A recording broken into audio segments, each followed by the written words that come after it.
आज हम इंडिया की 2015 से 20 तक की फॉरेन ट्रेड पॉलिसी के बारे में चर्चा करेंगे, जो कि फर्दर एक्सटेंड हो गई थी 2023 तक ड्यू टू कोविड पैंडमिक। जैसा कि हम जानते हैं कि 2020 में कोविड आया था, जिसकी वजह से एक्सपोर्ट और इंपोर्ट बहुत ही ज़्यादा प्रभावित हुआ था। तो गवर्नमेंट ने इस पॉलिसी को एक्सटेंड किया, पहले 2022 तक, फिर 2023 तक। और 2023 में न्यू फॉरेन ट्रेड पॉलिसी आ चुकी है, लेकिन गवर्नमेंट ने इसके लिए कोई स्टिपुलेटेड पीरियड ऑफ टाइम निर्धारित नहीं किया है, डिसाइड नहीं किया है, क्योंकि वर्ल्ड में कोई भी एप्रीहेंशंस या कॉन्फ्लिक्ट्स आती हैं जिसकी वजह से इंपोर्ट और एक्सपोर्ट हमारा जो है इफेक्ट हो सकता है। तो गवर्नमेंट ने इसके लिए कोई एक prescribed period of time decide नहीं किया है। तो आइए अपनी चर्चा शुरू करते हैं। सबसे पहले समझने की ये ज़रूरत है कि अगर आपको एक एक्सपोर्ट इंपोर्ट यूनिट सेटअप करनी है, आपको ऐसा बिजनेस सेटअप करना है जिसमें आप आयात निर्यात कर सको, तो सबसे पहले उसका जो प्रोसीजर है वो समझना ज़रूरी है। तो आपको ना इनकॉर्पोरेट करना होगा अपने बिजनेस को। जैसे फॉर एग्जांपल, अगर आप एज अ सोल प्रोप्राइटरशिप अपना बिजनेस स्टार्ट करना चाह रहे हो, या पार्टनरशिप या जॉइंट स्टॉक कंपनी, कौन सा आपका बिजनेस का फॉर्म है, टाइप है, वो आपको डिसाइड करना पड़ेगा, राइट। एक्सपोर्ट इंपोर्ट के लिए फर्दर आप किस इंडस्ट्री में, जैसे फॉर एग्जांपल आप मैन्युफैक्चरिंग सेक्टर में जाना चाहते हो या सर्विस सेक्टर में जाना चाहते हो, आप किस एग्रीकल्चर में जाना चाहते हो, किस सेक्टर में आप जाना चाहते हो, ये आपको डिसाइड करना पड़ेगा। तो आपको अपने बिजनेस को क्या कराना पड़ेगा, इनकॉर्पोरेट रजिस्ट्रेशन कराना पड़ेगा। या तो आप एज अ सोल प्रोप्राइटरशिप करा सकते हो, या एज एन LLP, या फिर जॉइंट स्टॉक कंपनी, ओके, या पार्टनरशिप फर्म। उसके बाद आपको एक करेंट अकाउंट खोलना पड़ेगा बैंक के साथ, किसी भी बैंक के साथ जो फॉरेन एक्सचेंज सर्विस में डील करता है। ये इसीलिए ज़रूरी है ताकि आप आयात निर्यात जब करते हो और अपने ट्रांजैक्शंस करते हो, तो उस टाइम पे इसकी इम्पोर्टेंस बढ़ जाती है, आपको ये चीज़ चाहिए होती है। उसके अलावा आपको एक्सपोर्ट इंपोर्ट कोड जो है ऑब्टेन करना होता है। ये आपको बेसिकली कहाँ से मिलता है, director general of foreign trade, DGFT जो है एक बेसिकली संस्था है, ऑर्गेनाइजेशन जो इसमें डील करती है, जो कि ministry of commerce and industry के अंदर आती है। फॉरेन ट्रेड पॉलिसी भी यही बनाते हैं। आपकी बहुत सारी जो फॉर्मेलिटीज़ हैं, रूल्स एंड रेगुलेशंस हैं, जो आपको फॉलो करने होते हैं एक एक्सपोर्ट इंपोर्ट यूनिट को स्टार्ट करने के लिए या फिर एक्सपोर्ट इंपोर्ट करने के लिए, वो आपको इनके थ्रू प्रोवाइड की जाती है। उसके अलावा आपके पास एक परमानेंट अकाउंट नंबर होना चाहिए, जो कि आप IT department, income tax department से ऑब्टेन कर सकते हो। उसके अलावा obtain registration come membership certificate from export promotion councils, federation of Indian export councils, commodity boards. देखो, रजिस्ट्रेशन और मेंबरशिप सर्टिफिकेट, ये आपको, ये जो संस्थाएं मैंने मेंशन की हैं वो देती हैं। ये इसीलिए होती है ताकि आपको एक्स्ट्रा डिस्काउंट्स मिले या ड्यूटी क्रेडिट्स मिले एक्सपोर्ट इंपोर्ट के टाइम पे, उस चीज़ में आपकी ये प्रीडोमिनेंटली हेल्प करती है। देखो, रिस्क, आप क्योंकि बहुत सारा सामान जो है बाहर जाता है, उसमें रिस्क होता है, और वो पोर्ट्स या फिर एयरवेज या फिर लॉरीज या रेलवेज के थ्रू जाता है, तो रिस्क होता है। तो इसीलिए आपको उसको इंश्योर कराना ज़रूरी है। तो उसका insurance export credit guarantee corporation हमारे देश में वो कराती है। तो आपको अगर अपना एक्सपोर्ट इंपोर्ट बिजनेस स्टार्ट करना है, तो उसके लिए ये पूरा जो प्रोसीजर है ये बहुत इंपॉर्टेंट है, इसी से शुरुआत होती है। अब हम चर्चा करते हैं कि फॉरेन ट्रेड पॉलिसी आखिर होती क्या है। देखो, किसी भी चीज़ के लिए प्लानिंग बहुत ज़रूरी होती है। हम कोई भी काम करते हैं, हम उसके लिए प्री प्लान करते हैं चीज़ों को, कि हम क्या करने वाले हैं आगे, इसमें क्या चीज़ें हमें करनी है। तो वैसे ही हमारी जो भारतीय सरकार है, हमारा जो department of commerce and industry है, वो फॉरेन ट्रेड पॉलिसी बनाता है, जिसे हम इम्पोर्ट एक्सपोर्ट पॉलिसी भी बोलते हैं। एग्जिम पॉलिसी के नाम से भी इसे जाना जाता है। अब देखो, 2015 में जो पॉलिसी इंट्रोड्यूस्ड हुई थी, और कोई भी पॉलिसी हो फॉरेन ट्रेड की, उसका जो मेन गोल होता है वो यही होता है कि हमें अपने एक्सपोर्ट्स को इंक्रीज करना है, ऑगमेंट करना है। अब देखो, एक्सपोर्ट ही हम क्यों इंक्रीज करना चाहते हैं, ताकि हमारे पास जो है विदेशी मुद्रा भंडार, जो हमारा फॉरेन एक्सचेंज रिजर्व्स की हम बात करें, वो बढ़ सके। क्यों बढ़ना चाहिए वो, ताकि हम को जब भी ज़रूरत हो फॉरेन से कोई भी चीज़ खरीदने की, तो हमारे पास पर्याप्त मात्रा में फॉरेन एक्सचेंज हो। क्योंकि हम देखो क्रूड ऑयल की अगर हम बात करें तो एक बहुत ही बड़ा परसेंटेज जो है हम क्रूड ऑयल का वो फॉरेन कंट्री से एक्सपोर्ट इंपोर्ट करते हैं, राइट। तो इसीलिए हमें ये ज़रूरत इसकी बहुत ज़्यादा है, राइट। और 2009 की और 2014 की जो पॉलिसी आई थी उसके बाद ये इंट्रोड्यूस की गई थी, ठीक है। तो 5 वर्ष या बेसिकली 5 इयर्स की होती थी 2009 से 14 तक, के बाद 2015 से 20 की, जिसको एक्सटेंड करके 2023 तक कर दिया गया और फाइनली अब 2023 की आई थी। पर लेकिन इसमें सरकार ने कोई डेट या कोई प्रिस्क्राइब टाइम कि ये 5 साल की होगी, 6 साल की होगी, ये कुछ निर्धारित नहीं किया है। वर्ल्ड में अनसर्टेनिटीज आ सकती हैं कभी भी इसके चलते, ओके। तो मैंने जैसे कि बताया आपको कि ये बहुत ही इम्पॉर्टेंट पॉलिसी है हमारे इंपोर्ट और एक्सपोर्ट से रिलेटेड, जिसमें गवर्नमेंट का फोकस क्या होता है बेसिकली कि हमको अपने एक्सपोर्ट्स को इम्प्रूव करना है, बढ़ाना है।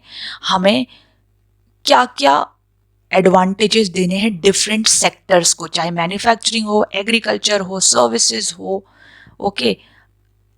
अब देखो इसका फोकस क्या है इस पॉलिसी का, मेक इन इंडिया। देखो 2015 में मेक इन इंडिया स्कीम सरकार ने लाई थी। अब एक्सपोर्ट बढ़ाने के लिए हमें क्या करना होगा, यहाँ पे ज़्यादा से ज़्यादा बिजनेस यूनिट सेट करनी होंगी।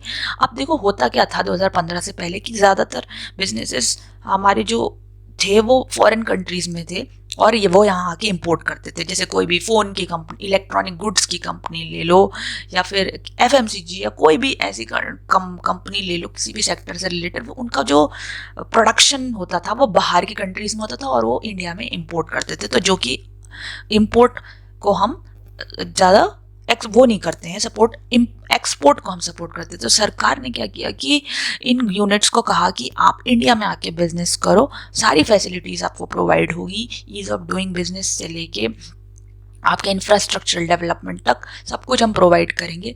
आप इंडिया में उसको अपने बिजनेस यूनिट सेट करो। तो इससे क्या फ़ायदा हुआ कि हम यहाँ बने हुए गुड्स, वो यहाँ विदेशी कंपनी जो यहाँ गुड्स बनाती है उनको हम एक्सपोर्ट कर रहे हैं आज की डेट में। और हमारा जो एक्सपोर्ट है 2022-23 में $760 बिलियन तक पहुँच चुका है।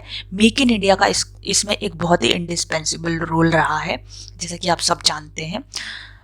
अब सागरमाला इनिशिएटिव क्या था कि देखो इसमें क्या है कि हमारी जो सरकार है वो हाईवेज या फिर आपके बेसिक इंफ्रास्ट्रक्चरल फैसिलिटीज़, जिसमें आपकी बहुत सारी एयरपोर्ट्स आ जाते हैं, रेलवे लाइंस आ जाती हैं, लॉरीज के लिए फैसिलिटीज़, ट्रांसपोर्टेशन पूरा, लॉजिस्टिक्स, पोर्ट्स आ जाते हैं, हमारे बंदरगाह आ जाते हैं।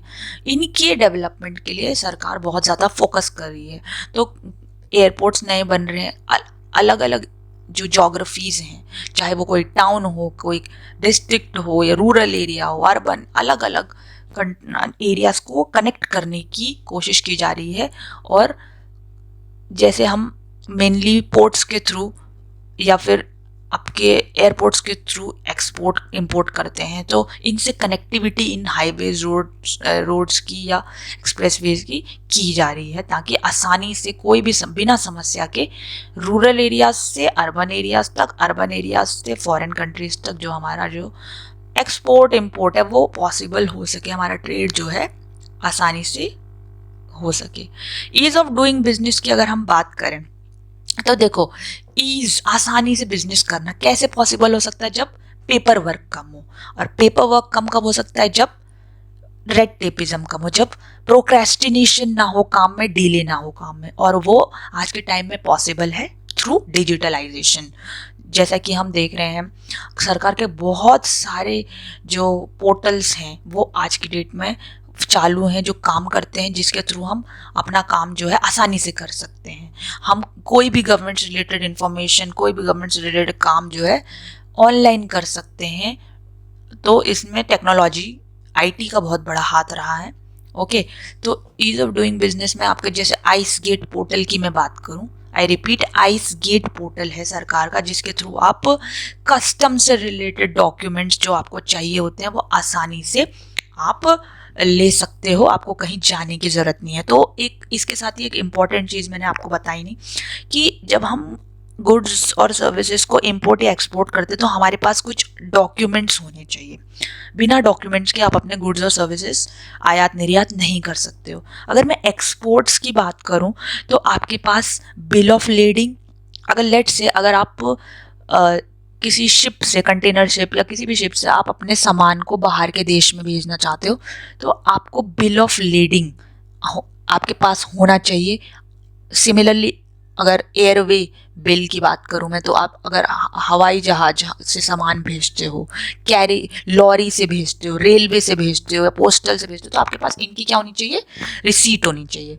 तो शिप से अगर भेजते हो तो बिल ऑफ लीडिंग आपके पास होना चाहिए। I repeat, bill of leading. वैसे एयरवे बिल होना चाहिए, हवाई जहाज से भेजने पे, लॉरी से भेजने पे लॉरी रिसीट, रेलवे से रेलवे रिसीट, पोस्टल से पोस्टल रिसीट। ओके, उसके अलावा आपके पास कमर्शियल इनवॉइस होना चाहिए, बिल होना चाहिए कि ये सामान इतने अमाउंट का है, उसका पूरा बिल, पैकिंग लिस्ट होनी चाहिए कि आपने जो जो सामान आप एक्सपोर्ट कर रहे हो उसमें कौन कौन सा आइटम आप भेज रहे हो, उसकी पूरी लिस्ट होनी चाहिए। ओके, शिपिंग बिल आपके पास होना चाहिए, बिल ऑफ एक्सपोर्ट होना चाहिए, पोस्टल बिल होना चाहिए। अलग अलग अगर वाहनों से आप अपने सामान को विदेश बाहरी सीमाओं में भेज रहे हो तो शिपिंग बिल, ये सब एक बिल ऑफ एक्सपोर्ट वगैरह ये आपको कस्टम डिपार्टमेंट देता है।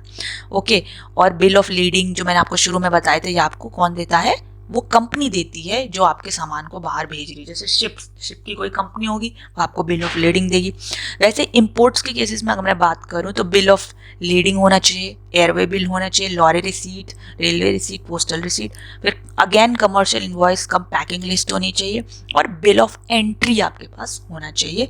तो आप कर सकते हो एक्सपोर्ट और इंपोर्ट आसानी से, क्योंकि आपके पास वैलिड डॉक्यूमेंट्स होते हैं, आपको क्लियरेंस मिल जाता है।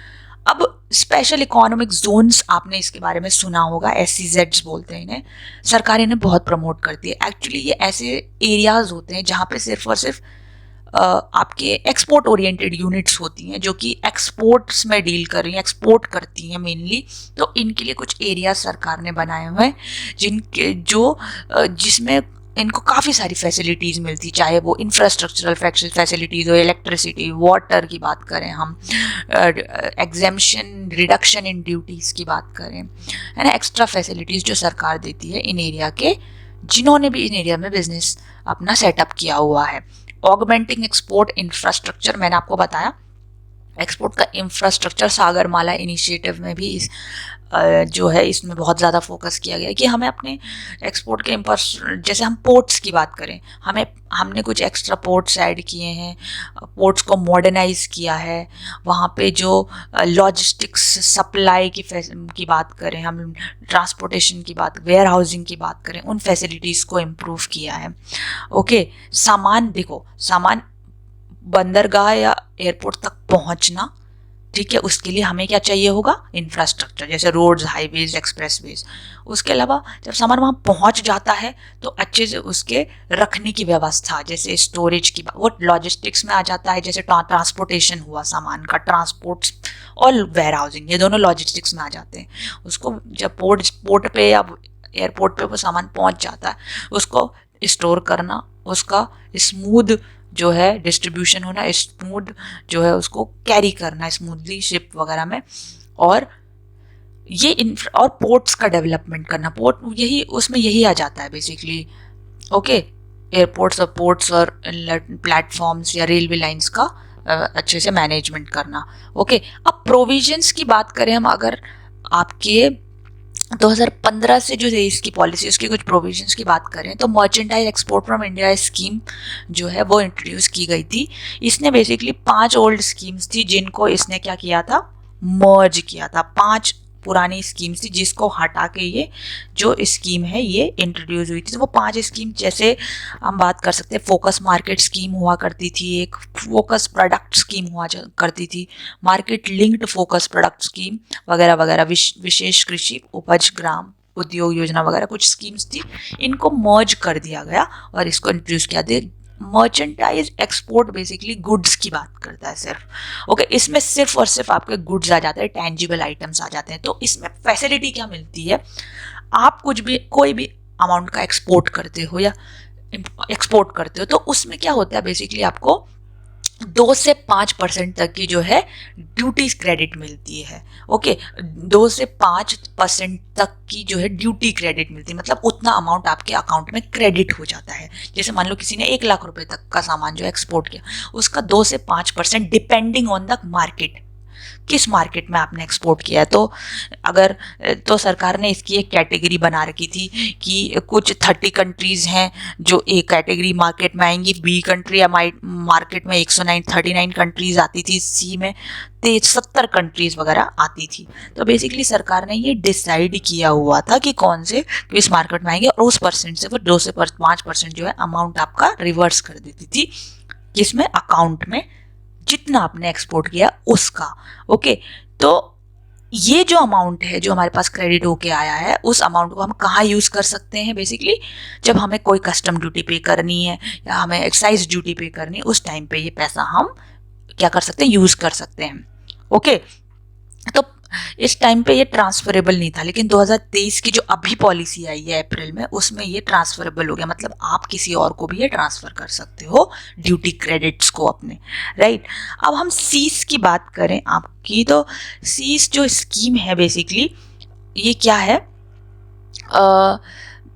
Service exports from India scheme. तो सर्विसेज जो हम एक्सपोर्ट करते हैं हमारे देश में, देख आपको पता है, आईटी सर्विसेज वगैरह हैं, कि बहुत कंसल्टेंसी सर्विसेज हो गए, एडवाइजरी वगैरह, तो ये सारे के सारे जो हैं इसमें इंडिया एक तरीके से एक बहुत बड़ा कंट्रीब्यूशन है इंडिया का जीडीपी में, इंडिया की जो कंपनीज हैं उनका, तो इसमें सर्विसेज आ जाती हैं। तो इसमें भी ड्यूटी क्रेडिट्स मिलती हैं आपको, और कंट्रीज भी डिसाइडेड है, कंट्री मार्केट ए, मार्केट बी, मार्केट सी की कैटेगरी के अंदर, और 3 से 5% का ड्यूटी क्रेडिट मिलता है।